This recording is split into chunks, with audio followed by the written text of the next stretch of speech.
family. God bless you in Jesus' mighty name. Welcome back to my channel. My name is MJ. We'll talk all things autism.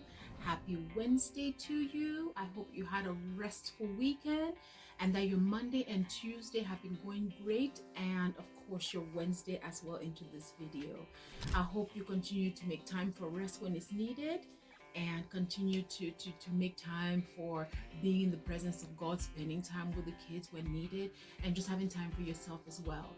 So today we're starting our little mini series on nuggets that I learned on the training that I attended last week or 2 weeks ago, and just all what I learned. And I'll cut them in little segments just so that I don't bombard you with so much information. So the first part of what I learned was the 3 core symptoms associated with those on the autism spectrum, disorder spectrum. So one of the things that I learned was that it's a social interaction difficulty. That's how most people have it, where some people might not like to be around other people.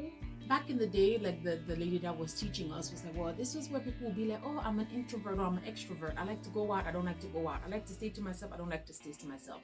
So that's one of the core symptoms of autism. And we're just going to start with the basics just because I don't want to miss anything, just so that if anybody says, you know, I give info or I give a lot of resources, but let me just go back to the basics. I was going to actually skip this part, but I was like, no, it's important. So the second core symptom associated with autism is communication challenges. Though this does not reflect on everybody, but one thing that we do know is communication is huge for them. Whether it's a mode of wanting to express feelings or thoughts or what they're thinking, or even receiving what we are telling them. So that alone, remember, communication is a two-way thing. So that's one of the things that they've realized with communication in autistic children. And then the last core principle or symptom is tendency to engage. So tendency to engage in repetitive behaviors. That is, some like to flap their arms, right? So sometimes we see that. Some like to make like that kind of, sound, and some like to hit their head on the wall as a way of maybe trying to communicate, 1, 2, maybe to get some sensory input, so it just depends. So the tendency to engage in repetitive behavior could be anything. Some like to spin on a chair, they like the way that they feel with that.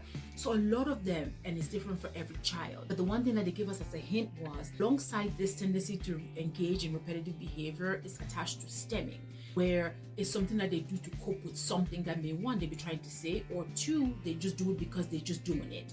But what we learned was that stemming can be disengaging or smoothing. So at times, somebody that will hit their head on the wall, to us will be like, ouch, that hurts. But to them, they got that input that makes them feel a little bit more balanced. Same thing with the flapping of the arms, or even making any kind of, off noise.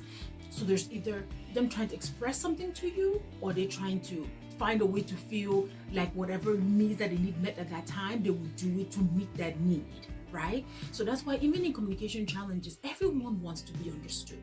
As an adult, we want to be understood, same thing with the child.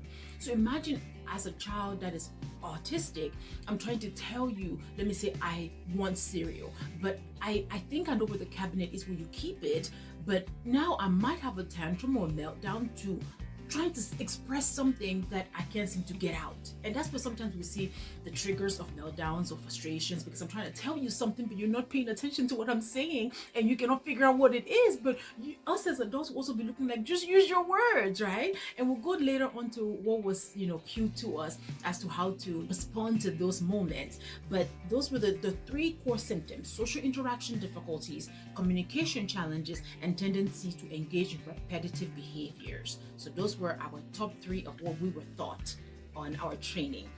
Family, I hope this was useful to you. As I said, I'll continue through it, and anything that I have to come back to address again, of course, I will bring it up to you.